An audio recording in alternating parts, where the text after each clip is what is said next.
Hi, so today I'm going to be talking about the hashtag Me Too movement, and I will be doing the Potter box for it. So I'll be doing the definition, values, ethical principles, and loyalties of it.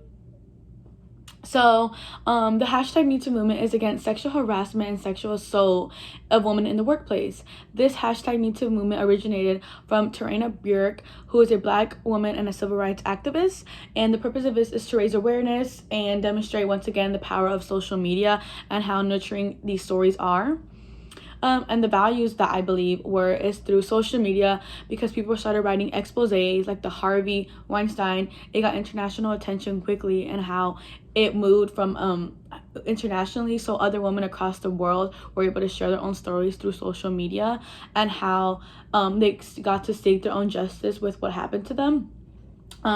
Another action I saw was the American actress Alyssa Millan, who started a Twitter tweet, who women on Twitter got to write hashtag Me Too and on their tweets, and it started going viral and viral. So that, for me, as a woman's behavior that was followed along by an American actress, because women usually don't feel as brave as they should, and I feel like with this Twitter tweet, it got viral, so women started to feel more encouraged and brave to share their stories and how to seek their own justice.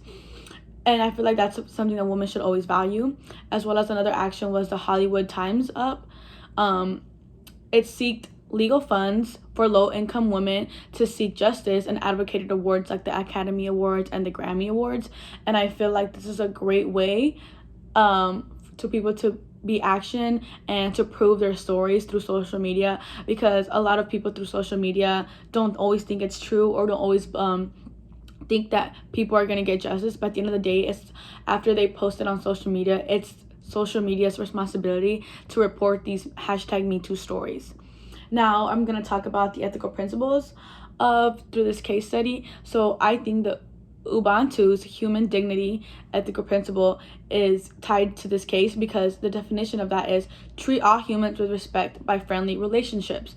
Now, in this case, these men at these workplaces, or like someone like a teacher, director, anything at a workplace, weren't treating these women with friendly relationships. They obviously were harassing them in a way that they didn't like. So this ties down how this ethical principle was being justified in this case study, because women were not getting treated like that they wanted to, or they weren't getting the friendly relationship that they intended to. Another ethical principle that I found related to this was Islam's divine command, and the definition of that is justice, human dignity, and truth are unconditional duties. Now, in this case, women are seeking justice. They're all humans with dignities that they want to be treated like a friend. They want to be treated with respect. They do not want to get harassed. They want to be treated like they want to be feeling comfortable in a workplace where they're not going to get misled. And these women are seeking to tell the truth on social media, which is a very powerful thing for them to do, because a lot of people on social media are not always going to believe them, and that's what they're seeking. They want the truth, and that's the whole purpose of Unit 2, is truthfulness.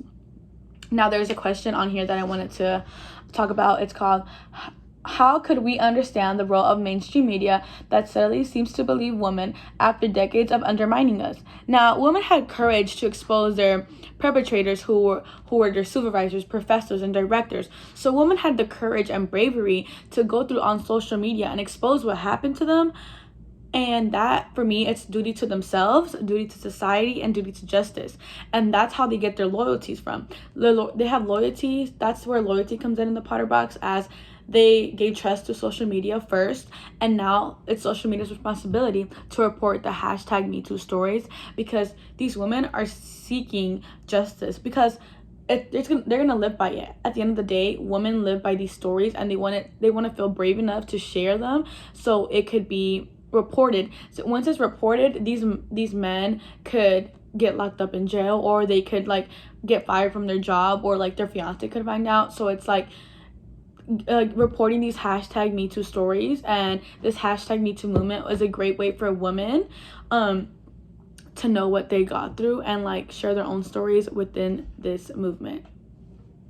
That concludes the end of my video. Thank you.